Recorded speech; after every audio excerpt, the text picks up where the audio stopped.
Sir మీరు ఇచ్చిన టైంలో నేరస్తుని పట్టుకోలేకపోయాను. Sorry sir. చూడు మిశ్రా, ఫార్మాలిటీస్ మాట్లాడటం కాదు, ఇది యాక్షన్ తీసుకునే టైం. సార్ నాకు కొంచెం టైం కావాలి. ఎందుకు? హనీమూన్కి గాని వెళ్ళాలా? చూడు, 6 నెలలుగా ఈ కేసు నువ్వు డీల్ చేస్తున్నావు. ఇప్పటి వరకు ఎవరిని అరెస్ట్ చేయలేదు, ఎవరిని సస్పెక్ట్ చేయలేదు. అందరూ నవ్వుతున్నారు డిపార్ట్మెంట్ని చూసి. నేనేం చెప్తున్నానో నీకు అర్థమవుతుందా? Hello sir, good morning sir. Sir మాకు ఇంకో 2 రోజులు టైం కావాలి. Only 2 days sir. Yes sir.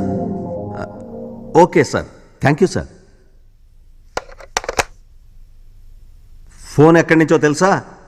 Home minister గారిది. అరే, ఆఫీస్కి వస్తే ఈయన గారు తిట్లు తినాల్సి వస్తుంది, బయటికి వెళ్తే మీడియా వాళ్ళు పట్టుకుని వేధిస్తున్నారు. ఆ ఫైల్ ఇటు. ఈ కేసు డీల్ చేయడం కోసం నేను ఒక ఎఫిషియెంట్ ఆఫీసర్ని అపాయింట్ చేస్తున్నాను. ఎవరు సార్ ఆ officer?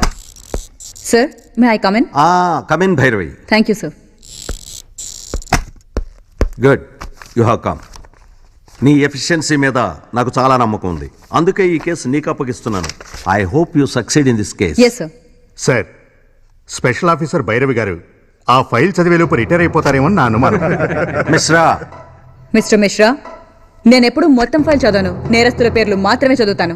Look gentlemen, date 7/7/2007 morning 9 o'clock Tanvir హాస్పిటల్లో ఒక అమ్మాయి కిడ్నాప్ అయింది. అదే రోజు ఈవినింగ్ 5 o'clock కాల్ సెంటర్ లో వర్క్ చేసే 2 అమ్మాయిలు అదృశ్యం అయ్యారు. నెక్స్ట్ డే మధ్యాహ్నం 1 గంటకి 2 Town పోలీస్ స్టేషన్ లో కంప్లైంట్ ఇచ్చారు. ఈవినింగ్ 5 o'clock ఇన్వెస్టిగేషన్ కూడా స్టార్ట్ అయింది. కానీ ఇప్పటి వరకు మనకి ఎలాంటి క్లూస్ దొరకలేదు. మొత్తం 70 గర్ల్స్ కిడ్నాపింగ్. వాళ్ళలో 20 members working women, 20 girls engineering students, 15 girls call centre లో వర్క్ చేసే ఎంప్లాయీస్, 10 గర్ల్స్ హై స్కూల్లో చదివే అమ్మాయిలు. బట్ ఇప్పటి వరకు మనకి ఎలాంటి డీటెయిల్స్ దొరకలేదు. అది కాక 5 members రేప్ చేయబడి దారుణంగా చంపబడ్డారు. ఇవే కదా ఈ ఫైల్లో ఉన్నవి. ఇంకా మీకేమైనా డౌట్ ఉంటే చూసుకోండి. Very good Bhairavi, very good. నీ మీద పూర్తి నమ్మకం ఉంది. కల్ప్రిట్స్ నీ నుంచి తప్పించుకోలేరు. సార్, ఈ ఇన్వెస్టిగేషన్ లో నా ప్రాణం పోవచ్చు, కానీ మీ నమ్మకాన్ని పోనివ్వను. I'll do my level best. Best of luck. Thank you sir. మనసేమో నీ వెనుకే తిరిగి